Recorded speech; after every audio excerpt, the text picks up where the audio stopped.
Imyaka 21 irashize Arsenal idatwara igikombe cya shampiyona y'Ubwongereza.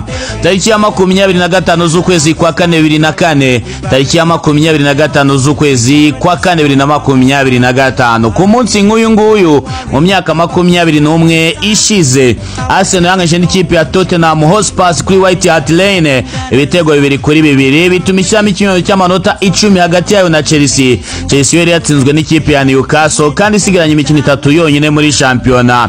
Arsenal yahise itwara igikombe cya shampiyona y'Ubwongereza habura imikino 4 ngo shampiyona irangire. Arsenal mu mikino 4 yari isigaranye yatsinze 2 inganya imikino 2 bituma ibikipe ya mbere ari nayo yonyine mu mateka y'Ubwongereza yatwaye Premier League idatsinzwe umukino n'umwe. Kuva icyo gihe Arsenal ntirongera gutwara igikombe cya shampiyona.